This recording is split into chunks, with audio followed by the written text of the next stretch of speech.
Okay, well, hello everybody. I'd like to start off the talk, first of all, by thanking the organizers for putting together this conference and for allowing me to come here and speak to you today. It's always a pleasure to be in France and to talk about JWST. And so as is evident from the title here on my slide, I'm going to talk about some of the revolutionary new insights that JWST is affording us into galaxies within the first billion years of the universe.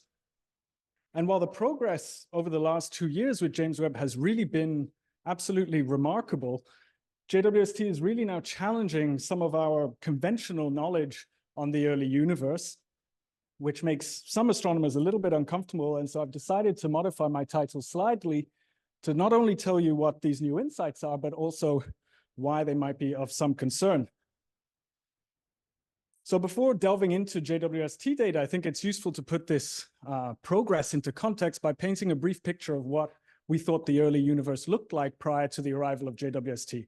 So what I'm showing you over here is the cosmic star formation rate density of the universe as a function of redshift.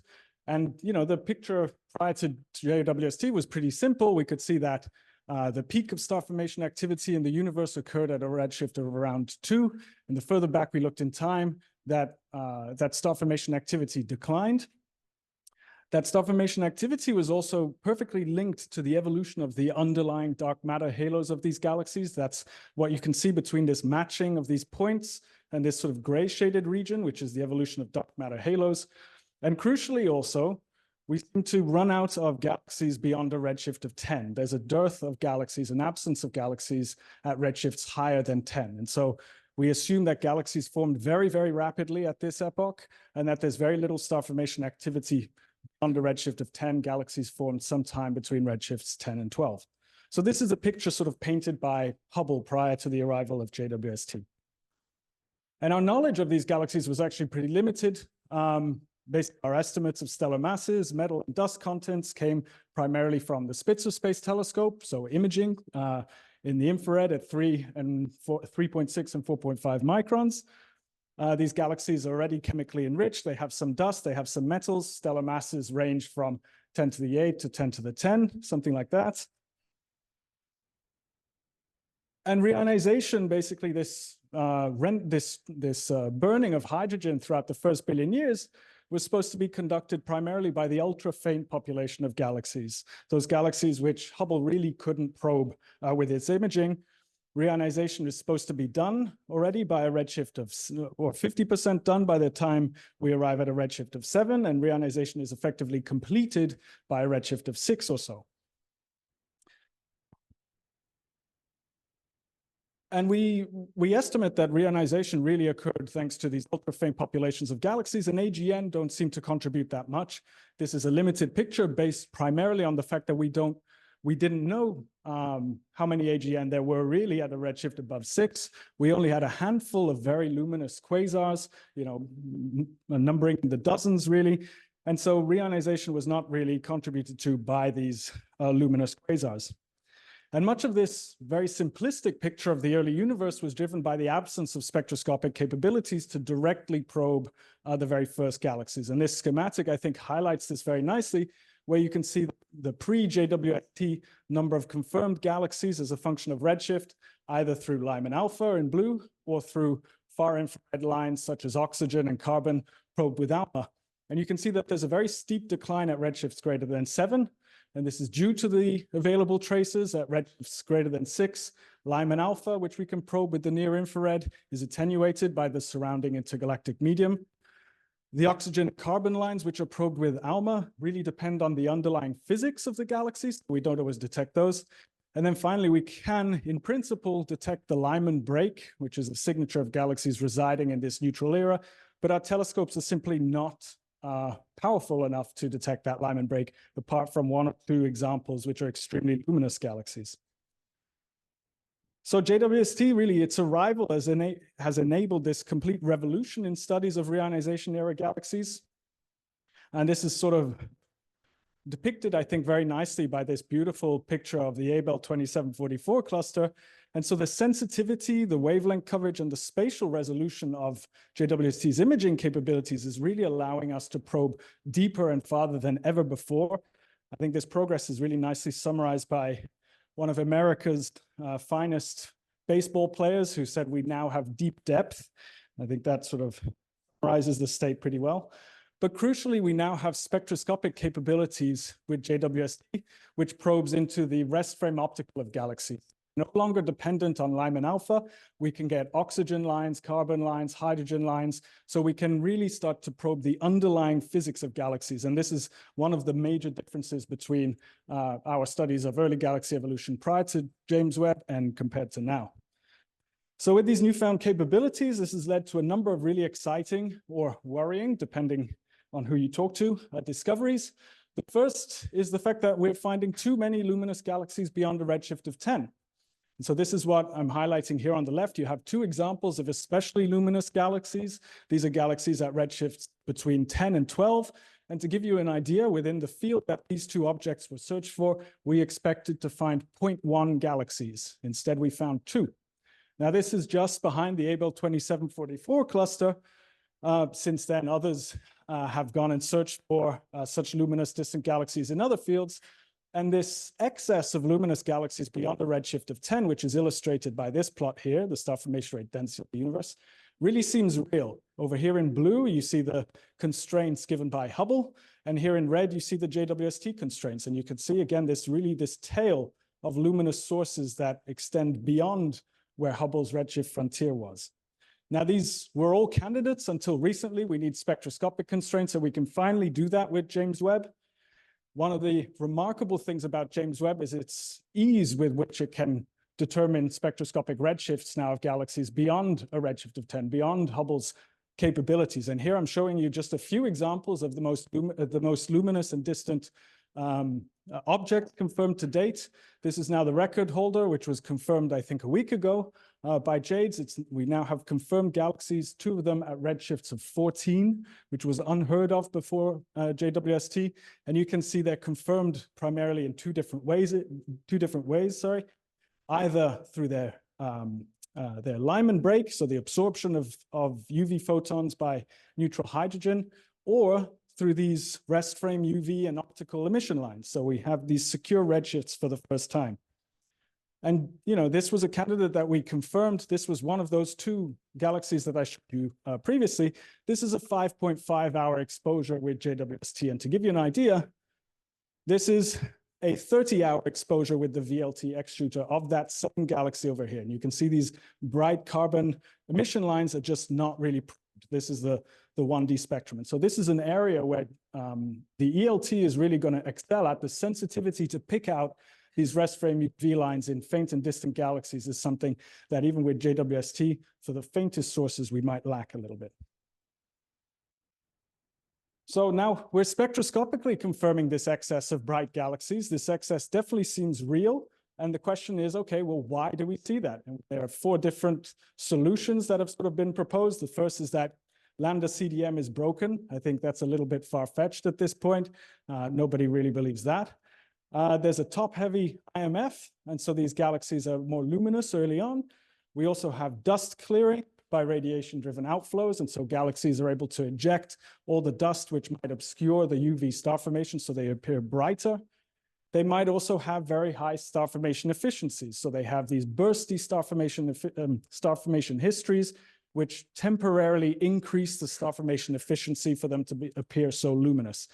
So these are all topics of debate at the moment and things that are being investigated. We don't quite know what the answers are, but this is the first major reason to panic, basically. We're finding too many luminous galaxies beyond a redshift of 10. The second one is that we don't seem to be finding ultra-low metallicity systems so far. The predominant population at high redshift is expected to be very, very low in metallicity, but we don't find those. Some of these sources have very peculiar abundances. I'm showing you 2 examples at redshift greater than 9 here. You can see these booming rest frame UV lines. And some of these objects have enhanced nitrogen abundances compared to oxygen. That's what this plot on the right is showing you. These colored symbols here, they seem to be enhanced in nitrogen compared to all other elements. And this could really be a signature, perhaps, of early massive stars such as Wolf-Rayet stars, other supermassive stars, which may be types that we're starting to probe a second generation of stars after population 3. But this is quite surprising in a way, because we expect galaxies at higher redshifts perhaps to be pristine, and this is not exactly what we're seeing. This is the equivalent width of carbon-3 as a function of redshift, and you can see that this increases for galaxies out to a redshift of 11, 12 or so. The recent detection of this redshift 14 galaxy over here shows much weaker carbon-3, so the question is, at redshifts 13 or so, this sort of turnover, are we starting to probe perhaps the very first generation of galaxies and stars, which might be much more pristine? Have they perhaps not had time to build up heavier elements? But the real breakthrough has been with these high resolution, so R of 1,000 spectra, even lower redshift, which finally allow us to probe these strong oxygen lines and these Balmer lines, and crucially, this fainter oxygen 3 line at 4363 angstroms. And the breakthrough is really because this allows us to get direct constraints on the electron density and the electron temperature of the gas. And so we can get direct metallicity measurements. And this is a plot here of metallicity as a function of stellar mass. You can see the individual measurements here in gray and a best fit line in orange. And this really shows you that the mass metallicity relation is already established at redshift 10. Okay, so that's the blue, yes, the blue and the other lines are lower redshift constraints. Yeah, sorry, that's a little bit blurry. But the blue is basically lower redshift constraints. And so you can clearly see there's a redshift evolution between redshift 0 to redshift 10, although how much redshift evolution beyond a redshift of 7 is still a little bit up to debate. The scatter within these points is informative as well. We're moving beyond just noise in the data, and we're seeing intrinsic scatter, which maybe suggests that these galaxies, their potential wells combined with stochastic processes, suggest the methods with which they're enriching themselves in the early universe is rather stochastic. So scatter now at redshifts of 9 and above is informative. So we've really moved beyond direct metallicity constraints at redshift 3 to 4, all the way out to redshifts of 10 now. And for those objects where we can't detect that auroral line directly, we can do stacks now. We have enough numbers to do stacks of galaxies and derive their average properties from a redshift of 5 all the way out to a redshift of 11. We can determine that these galaxies are in general dust poor from their UV slopes. You can see how their UV slopes decline as a function of redshift from being somewhat dust enriched at redshift 5 all the way down to almost pristine at redshift 11. Metallicity constraints, we see that these galaxies again are getting more and more pristine based on their oxygen abundances, and these galaxies are also getting younger and younger as we probe them for the first time through their Balmer breaks. These Balmer breaks are basically the spectral signature of more long-lived stars, and so by measuring this break, we can determine the ages of these stellar populations. So this is the first time that we can do this kind of science. It's really SDSS level science, but now not at redshift of 0, we're doing it all the way out to redshift 10. So this is sort of reason number 2 to panic, is all of these galaxies are still metal enriched. Even at redshifts of 12 or so, we see abundances of carbon and oxygen. We have not probed these ultra low metallicity systems, so we don't know exactly where they are. Reason to panic number 3 is that faint AGN are everywhere. We're finding them in so many of our spectra. This is a nice compilation of known AGN to date. In gold, basically, you have AGN and quasars pre-JWST, and JWST is now probing all of this blue population here, both type 1 and type 2 AGN. So it's opening a window into the fainter populations of AGN, which previously were completely unexplored. And these AGN come in all flavors and sizes, basically photometric selections, either through morphology and their colors, show these very compact and very red sources. And then serendipitous follow-up with spectroscopy of these sources reveal narrow forbidden lines, but very broad Balmer lines. This is an indication that we're probing the broad line regions of these AGN. And so this is sort of an unambiguous signature that there's a black hole, supermassive black hole in the middle. We also have indirect estimates using flux ratios that are sensitive to gas densities. And some of these gas densities are so high that they cannot be reconciled really with star formation in the ISM. It has to be something else. For instance, gas residing around a supermassive black hole. And finally, the picture is a little bit more complicated, where some of these AGN do not even show particularly clear distinctions between star formation and a supermassive black hole. And this is a nice example here you have this spectrum of a galaxy, which shows this very red res frame optical component. This could be either dusty star formation or a red AGN. And it has this blue UV slope, which most likely comes from an unobscured AGN or star formation as well. So you can have these composite systems, which perhaps show also broad lines in these systems, but the rest frame UV, which you might have picked up through Hubble, for instance, you'd have never known that this has some AGN component. And this sort of difficulty in distinguishing star formation from AGN in the early universe is compounded by the difficulty in segregating them. So the shift towards metal poor and high ionization systems at higher redshift mean that type 2 AGN or the identification of type 2 AGN becomes even more challenging. These standard BPT diagrams, which they used to be called, no longer seem to apply. And this is a nice example at redshift 0. You see this locus of AGN over here, and then this star formation here on the left. And these AGN points in the yellow, you can see rather than lying in the parameter space probed by local AGN, they now sit in the parameter space probed by local star formation. And so these BPT diagrams seem to break down at high redshift. Most of these confirmed AGN also don't seem to show X-ray detections. So this is based on Chandra, which of course is much more shallow than future surveys. But most of these AGN don't seem to show X-ray detections, which is the telltale sign, of course, that you have a supermassive black hole in there. And this is a nice stack of several confirmed broadline AGN, and you can see there's no convincing detection in there. Rest frame UV lines have also been used, ratios of rest frame UV lines to probe very, very high ionization conditions. That's what I'm showing you over here, these ratios of carbon-3, helium-2, for instance, oxygen-3. And even there, AGN space is probed, is shown in the red, and star formation is shown in the blue. And you can see that a lot of these objects at redshift beyond 10 seem to sit really in between. There's not any clear distinction on whether they're AGN or star-forming sources. By estimating their black hole masses, which you can see over here as a function of stellar mass, you see this well-known relation at redshift of 0 probed by these red points over here and the local relation. And you can see that these JWST confirmed sources seem to reside orders of magnitude above the local relation. So this tells us either we have selection effects, which are boosting these where we're probing, the most massive supermassive black holes, or this local relation perhaps does not hold at especially high redshifts. So this is an interesting topic, of course.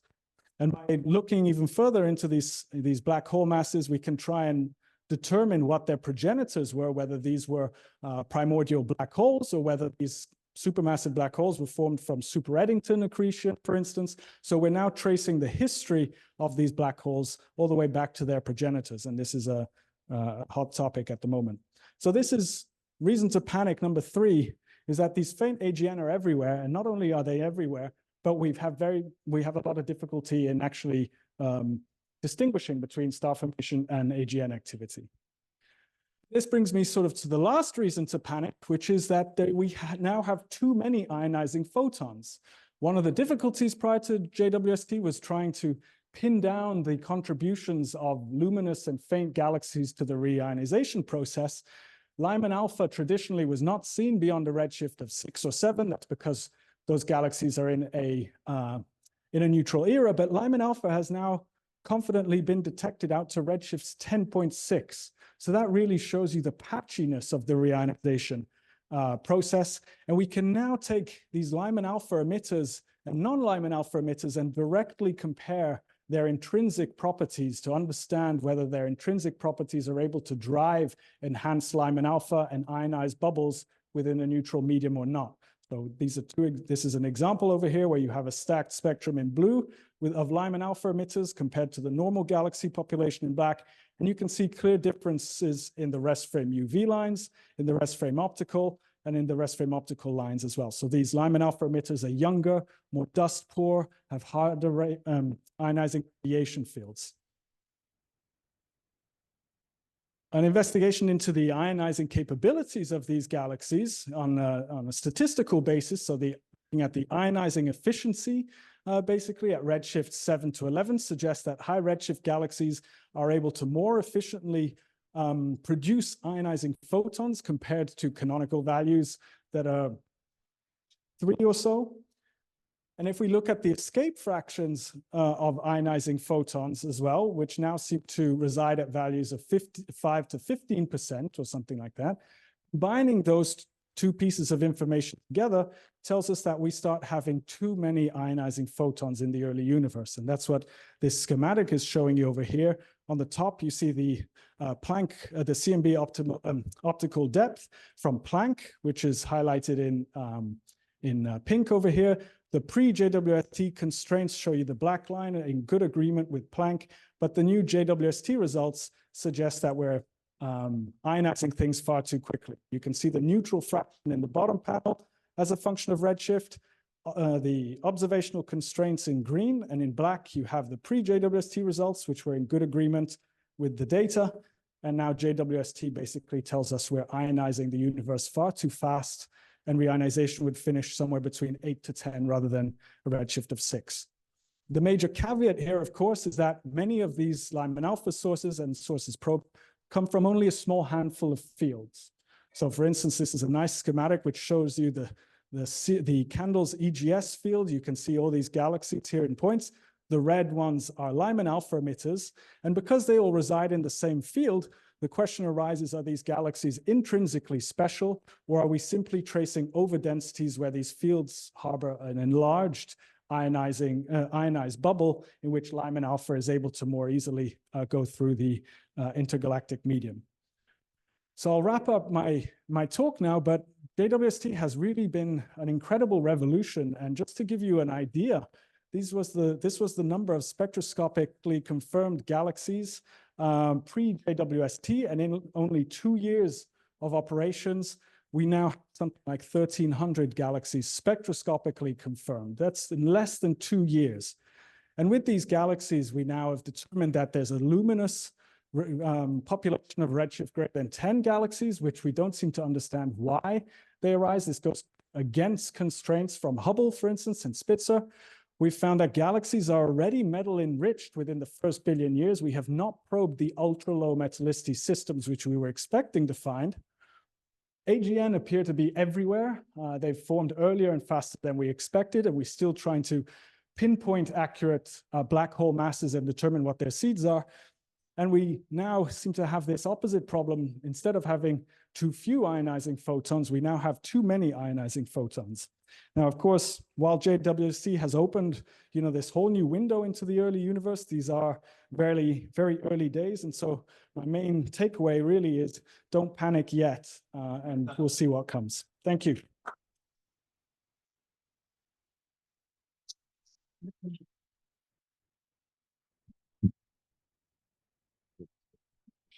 Thank you, Guido, for this very nice review. Do we have any question? Yes. So thank you for this fantastic review. So you discussed at the beginning for the problem number 1, too many luminous galaxies, 4 solutions. Now, do your 4 solutions apply to the 3 other ones? I think they do. All right, it all goes together. You have too many luminous galaxies, you have too many AGN, you have too many ionizing photons, and I forget what was the 4th one. Okay, and then you don't have pristine galaxies. So all this goes to accelerated evolution. And it could be the IMF, it could be cosmology, whatever. So have people looked into this more carefully and saying that, well, actually some of these 4 possibilities will act differently on these 4 problems? No, not at this point. I think at this point, we've only scratched the surface for some of these proposed solutions, but much of the problem has been actually firstly in confirming these sources to make sure they're real, that this abundance is real, for instance. And those spectroscopic confirmations that I showed you, for instance, those 2 most distant ones have come in the last 2 months, weeks and 2 months. So that's where the main focus has been, I think. And then from the AGN perspective, before we can establish really, why they're there, we're still trying to understand how we actually detect an AGN. Most of the discoveries have been serendipitous, and so I don't think we've gotten to the point just yet where we're trying to understand whether they have a common reason for this excess. Could I ask a quick second question? You showed a previous slide where you had a power law of 1 plus z to the minus 4.3 for the cosmic star formation rate. Yes. Here we don't see the curves, but Was and it- then you showed oh, it, sorry, but this this- was the before the JWST. Yes. And so now if you put your JWST, do you get that on the mark? And the reason why I ask is that I convinced myself that when I looked back way before JWST, that the high redshift part of this curve, the Maddow plot, Mhm. is more or less consistent with a flat, a flat line when you do it not in co-moving but in physical density, Right. which would be 1 plus z to the minus 3 at these high redshifts. So So to answer your question Or at all quickly, well, redshifts. the uncertainty is still large. You can see that in the plot over here. And there were some tentative HST results, the ones in blue, which suggested there might be this excess. So my bet is I think people have started to look into this. The luminosity functions seem to not follow a Schechter function, but a double power law. And if you translate this, it's more or less bang on the money, yes. The problem was up until now figuring just what the sort of normalization was, or just what the gradient was of this excess. But within the uncertainties, yeah, it'll be bang on the money. So back here. Thanks also for the very nice talk. It's sort of somewhat following on previous question. I guess focusing in particular on question one. So when you make these comparisons to the constant star formation rate, you're neglecting an important factor, right? Which is the photoionization heating. So we think the photoheating of the IgM and CGM is important for the rate of gas inflow. And obviously that's varying significantly as reionization happens. There is a removal of a suppression factor as you go to higher redshift. Is this taken into account? I know this wasn't in your list of reasons. I don't know if it's been discussed in the community. Do you mean about the constant star formation efficiency curve here in gray? Yeah. About? Well, that really was, I think perhaps almost by coincidence in the sense that the data points agreed perfectly with that, with some constant star formation efficiency. Now this seems to be the most likely answer is that star formation efficiency is not constant and changes. Whether they've discussed specifically the solution which you're proposing, I don't think so. I haven't come across that in the literature. I think we're far from changing cosmology when we haven't even studied these basic Completely agree, yes. And the last Yes, the question. key message is cosmology is not broken. Lambda CDM is not broken. Yeah, thank you for the talk. You showed we have spectra with different types of lines. I'm sorry. So These ones? no, where you have all the spectra. So you have spectra with strong emission lines and spectra without emission lines.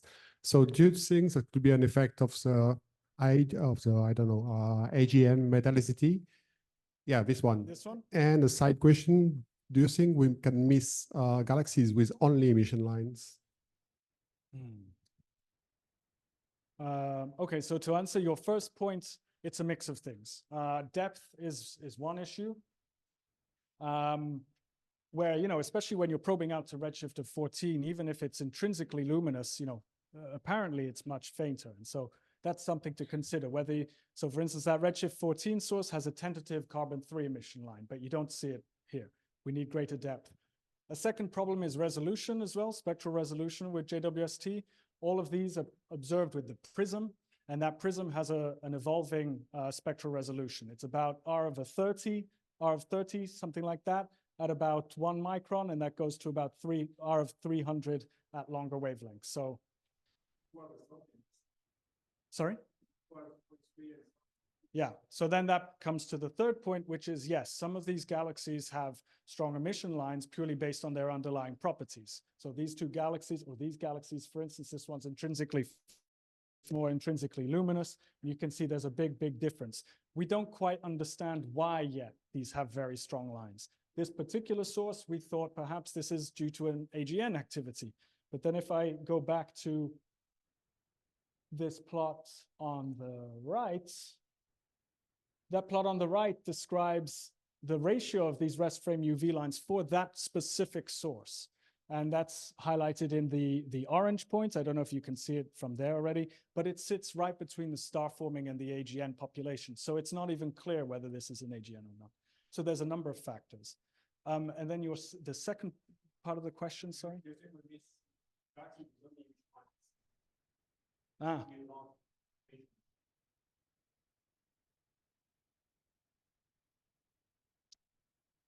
Galaxies without emission lines? No, I mean, No, with only emission. Oh, with only emission lines, sorry. No, we're detecting those as well. This, especially with the JWST GRISM, for instance. So this relies on the strong rest frame optical lines, the O3 and H beta specifically, but there are lots of sources which we detect in the lines, but not necessarily in the continuum. That's with the GRISM. Even with the PRISM that I showed you before, there are a number of galaxies which are too faint in continuum, but we do see their emission lines. So it doesn't seem to be too much of a problem so far.